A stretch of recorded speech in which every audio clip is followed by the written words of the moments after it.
నిరీక్షణ prayer house మరియు centre సంఘముల తరపున సర్వశక్తిమంతుడైన యేసుక్రీస్తు నామంలో మీ అందరికీ నా శుభములు. ఈ దినపు దేవుని మాట నెహెమ్యా గ్రంథం 4వ అధ్యాయం 20వ వచనం. మన దేవుడు మన పక్షముగా యుద్ధము చేయును. దేవుని కోసం మనం నమ్మకత్వంతో, విశ్వాసంతో, దీనత్వంతో ఆయనకు మహిమ తేవడం కోసం, ఆయన రాజ్యవ్యాప్తి కోసం ఆత్మ ఆయుధాలను ఉపయోగిస్తూ చేపడితే ఆ కష్టాలు ఎంత గొప్పవైనా సరే దేవుడు మన కొరకు యుద్ధం చేస్తాడు.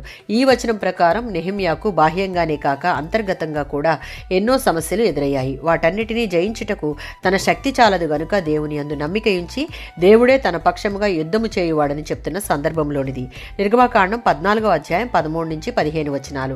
తన ప్రజల ఎడల ఒక ఉన్నతమైన ప్రణాళిక కలిగి వారు అనుభవిస్తున్న కటిక బానిసత్వం నుండి విడిపించి పాలు తేనెలు ప్రవహించు దేశమును వారికిచ్చుటకు మోషే నాయకత్వంలో నడిపిస్తున్న క్రమంలో వారి ప్రయాణంలో ఇశ్రాయేలీయులకు ముందు ఎర్ర సముద్రము, వెనుక ఫరో సైన్యము తరుముతున్నప్పుడు వారిని ఆవహించిన భయము, నిరాశలను బట్టి వారితో మోషే, భయపడుకుడి, దేవుడు మీ పక్షముగా యుద్ధం చేస్తాడు, ఊరక నిలుచుండి మీకోసం ఆయన కలుగజేయు రక్షణను చూడుడి అని చెప్పడం మనం చూడవచ్చు.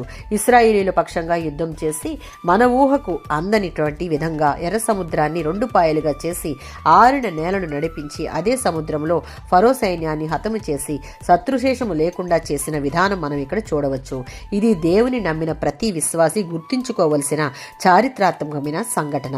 విశ్వాసులంగా మనకు కూడా ఇలాంటి యుద్ధకర పరిస్థితులు లోకానుసారంగా ఎదురవ్వచ్చు. భయపడకుండా సమస్తము సాధ్యపరచగల దేవుని యొక్క శక్తి సామర్థ్యాలపై నమ్మిక ఉంచితే ఊహకందని విజయాలు మనకు దయచేస్తాడు. వాటిని అనుభవించాలి అంటే రక్షించబడిన ప్రతి విశ్వాసి ఆత్మ సంబంధంగా మనం దుష్ట శక్తులతో యుద్ధం చేస్తున్నాం.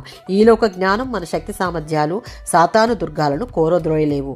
విశ్వాసము, ప్రేమ, రక్షణ, నిరీక్షణ, దేవుని వాక్యం, నిలకడైన ప్రార్థన అనే యుద్ధోపకరణాలను ధరించుకుని మనం ముందుకు కొనసాగితే దేవుడు మనపక్షంగా యుద్ధం చేసి జయమిచ్చే జయశీలుడిని మనం కలిగి ఉన్నాం. ఆమేన్.